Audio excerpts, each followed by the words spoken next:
Okay, I want to welcome everybody. Some of you don't have seats, so along the wall here, the clinic is a small area, so they've given us a little bit of space here.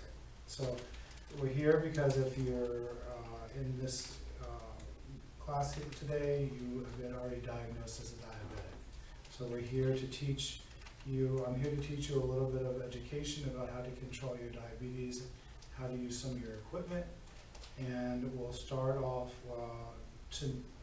with knowing, first to get to know a little bit about your plan. And the plan is something you develop with your practitioner. And then after you develop that with your practitioner, then that's something that you're going to follow as managing your diabetes. So, and when we say a plan, that means whether you're going to be taking medication, whether you're going to be taking an oral medication or an insulin or an injectable type medication. After that, we want to get to, first off, teaching you how to take your blood sugars. You wanted to begin with taking your blood sugars at least 3 times a day, before meals and after meals, before you eat, and at least 2 hours after you eat. You want to take your blood sugar. You want to see how they're controlled. This will give you also a way to be able to figure out if you're eating the proper stuff, because if you don't eat the proper stuff, then you're going to see your sugars increase. So if you think you ate something really good and then you take your blood sugar 2 hours and it's really a high number, then you know what choices you made weren't really good choices. And we can take a minute and talk about it, and everybody has this kit in front of them. The clinic was able to provide us all with these kits, and then these kits has a lot of really great information in them. Whether you are an insulin user, there were needles inside there to start you off with. If you're a pin user, there were some start-off pins, just a generic pin that will fit most of your pins. If you're using a pin that doesn't fit this, you can go with me afterwards and we'll talk about it, and we'll get you another sample. As your first set of medication, if you're getting a sample box of medication from the physician today, or if you just recently got it and you're just starting it, there's usually samples in here of syringes, and it also will come with sample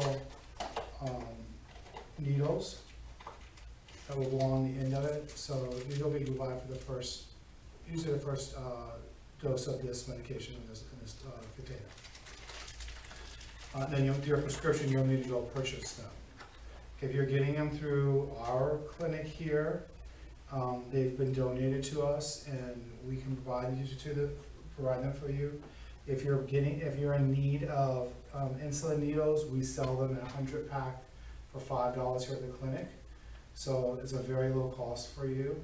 If you need insulin, we'll work with you to get the insulin for you.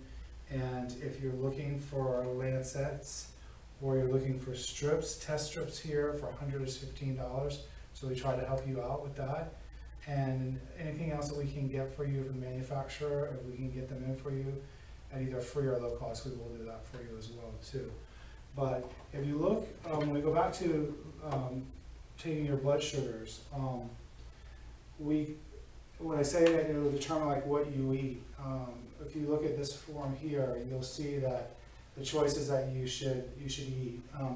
The carbohydrate, it tells you that you should have at least half of your meal should be vegetables, and the other quarter should be carbohydrates, and the other quarter should be meats, proteins, and healthy fats. So just the quarter plate should come from a cup of pasta or cooked rice. It should be about 45 grams of carbohydrates. You could have a little bit of potatoes, a little bit of fruit, the other part of it should come from meats, about 3 ounces. Also, the other part, vegetables. And this is a really great brochure here. When you take a look at it, it basically shows you that the vegetables have like very little to none carbohydrates in them, so you can have a lot of them, so you can make up your plate a lot of vegetables to eat. opposed to having a lot of carbohydrates. So the carbohydrates and the fats are the ones that are going to make your blood pressure higher. So just kind of remember that. And we try to tell people that, and for women, it should be 30 to 60 grams, for men, it should be 30 to 60 grams of carbohydrates and 45 to 75 carbohydrates for women, 30 to 60 grams for women and 45 to 75 grams for men per meal of carbohydrates. And really no more than that, because when you start to eat a lot of carbohydrates, you're going to see that your insulin is going to start to go up.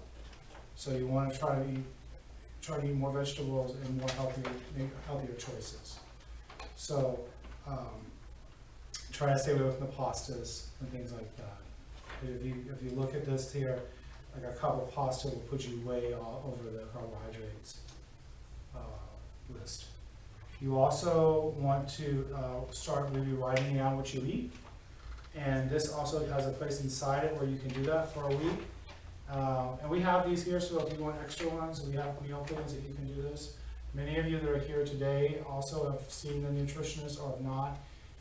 We have an appointment to see the nutritionist here at the clinic, and she will also try to set up a more specialized meal plan with you. If you're a vegetarian, she tries to work with you on different ways to manage it better. If you have a special diet, she'll work with you as well on that. Getting back to your blood sugars, when you take them, you're going to be using your meter, and you'll want to wipe your finger off with alcohol before you take it, and make sure it dries. And then you're going to use your lancet. You can use it, or you put your lancet in here like this, and this one like this. Take off the top, put this back on it. You're going to draw it back. This one does not have a number on it, but the higher the number, the deeper it will go into your finger. After a while, sometimes you'll start to get a little bit of a callus on your finger if you're doing them a lot. So you can do the sides of your finger. Read your machine, but sometimes you can do them on your forearm. There are other machines that you can do in other places, but make sure you just read them first. And make sure that you wipe them off. Do not use the same lancet over and over again. You can only use them one time. So you want to know your A1C also, too. So the goal for an A1C is that you are below. An A1C is if you look at they say they can tell an age of an oak tree or by the rings of an oak tree. I'll try to explain an A1C is they can tell the rings of your blood, and they can look at the blood and know over the last 3 months what your daily sugars were. So they can look at that, and they can say every day the average blood sugar was this. So today you might be bad, and tomorrow you might be better, and the next day you might be better. Then they take that and they average it, and they could say, well, every day our average blood sugar was 300, or maybe it was 260. So what you want to do is a normal A1C is anything below 6, but our goal is 7. Okay, for diabetic, the goal is 7. That's our goal. So a lot of people that come in here to the clinic to see people, some of people have an A1C that's 8 or 9 and 10, 11 or 12. Some of you in this office, some of you that are here today may have had that. So that's what we're trying to get under control, is to make sure you have a steady A1C that's a good number. So know your A1C. When the doctor comes in and talks to you about it, know that if it's higher, it's too high, you need to work on it. There are test kits that you can buy now in the store that you can do your own test A1C at home and know that. I don't know a lot about them, but they are available. Inside the kit that we're giving you, it talks about it, and it gives you a little bit more information about them. And you can look at that up and see how that works, and see if that works for you. The clinic does them for you here, so when you come in, it's part of the treatment. So And also that you want to know whether or not if you're having a low blood sugar day, or blood sugar episode. And if you are, what do you need to do to correct that? If you're having a really bad low blood sugar problem and you feel that you're having dizziness, or you're feeling like you're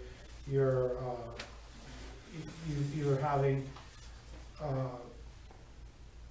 some kind of like a lot of hunger, or if you have blurred vision, or if you're having headaches or cold sweats or something like that, that means maybe you should check your blood sugar and see maybe if it's too low. And if it's too low, maybe you need to do something about it right away. Maybe you need to eat something. Maybe have some 3 or 4 ounces of orange juice, regular Pepsi. And in your packet, there are also some glucose tablets. You can have 3 to 4 tablets and then check it 15 minutes later and see if it helped bring it up. If it didn't, you can repeat it again in 15 minutes. So if you have high blood sugar, which could also mean that you're having weakness or heavy labored breathing, or loss of appetite, nausea, or vomiting, or things like that, you may want to check it. You may need to take more of your insulin if you're doing a sliding scale. And if it's not a sliding scale, then you may want to call your doctor, and you may want to figure out what to do.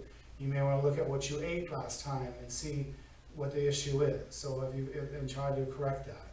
So there's different things that you need to really, really watch for. The target for a normal blood sugar before you eat is less than 100. It's normal. We target for just between 70 and 130. 2 hours after eating, we look for it to be normally less than 130, and we look for it to be less than 180 for a diabetic. Okay, and we talked about when you should do your blood sugars, and if your meter shows that it's low, you may need to look and see if you're hypoglycemic.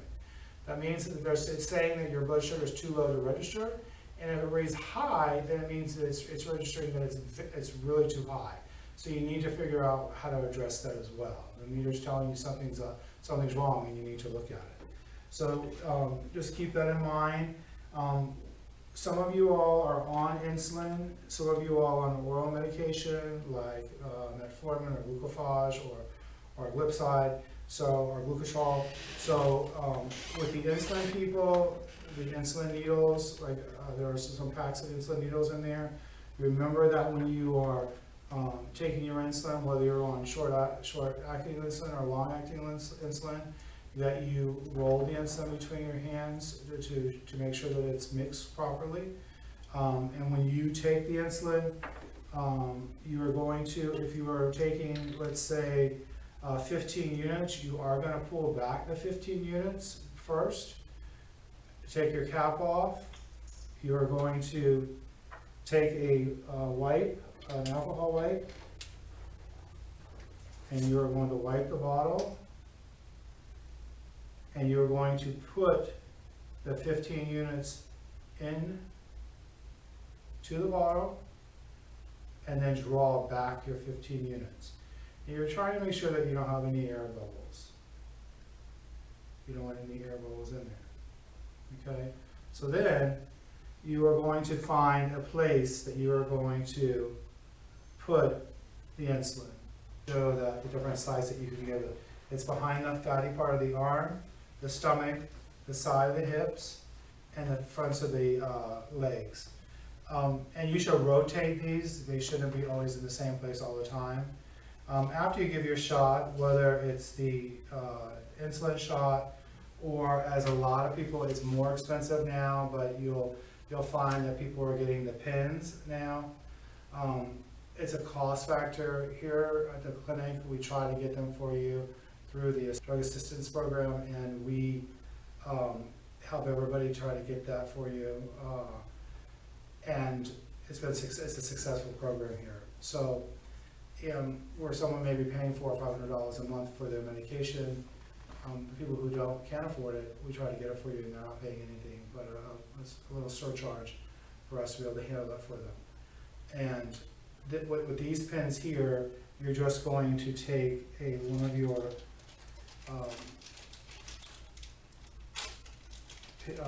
needles, and then you're going to just take them and put them on the end. They screw on the end, and you take it off, inject it, and put it away. Some people have to carry it with them all the time, so they carry multiple pins with them. Don't reuse the needles again. Again, we have these available, the needles for these also. So if you need them, we can help you with them. It's a small charge for them, but we order them in for the cases so that you can get them. What I want to stress is that not to just drop these into your garbage can. Please make sure that you get a red box, and you can get them from your drugstore, Walgreens, CVS, Walmart. This is a large one because this is for the clinic, but if you need to, you can get them a smaller version of it. And a lot of the pharmacies will take them back full. But you can ask them when you buy them, say, where can I take this? But that's the thing you want to make sure you do, because they don't want you to put them in the trash. So,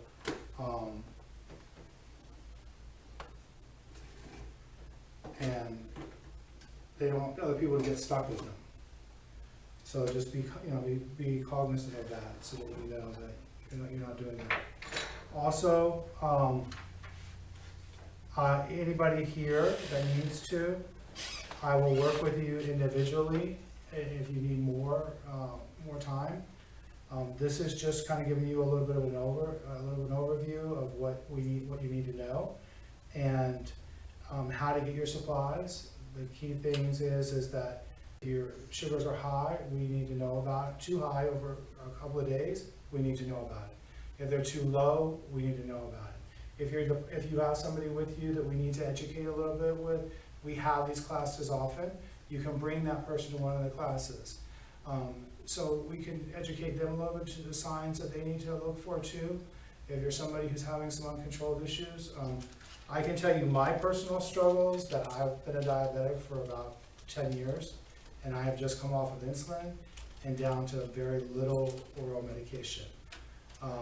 And I can tell you from losing over 100 pounds, that's how I was able to do it and change my lifestyle. So there is people who want to know that there are ways that you can do it by controlling your diet, that it is possible. And for a lot of people, it's something that you just have to learn, that you have to make better choices. And I had to, even being a nurse, I had to learn that there was better choices to make. And once I learned that I wanted to make better choices, I was able to put all my insulin away and not have to take it. My A1C is in the 5s, and which is really good. So people who, not everybody can get there yet. And some people may never ever be able to get there. But it's something that if you want to be able to get there, you can strive to get there. So I'll be around afterwards, and if anybody wants to talk, I'm sorry that everybody had to crowd into a smaller room, but this is what the clinic has to offer, because it's not a teaching facility. It normally doesn't have so many people at one time to learn about different types of education. Usually it's smaller groups. So I thank you for being here and sitting through in a crowded room like this, and I appreciate it. Thank you. And if you have any questions, stick around. There's a couple other people here too that will help answer questions, so you don't have to be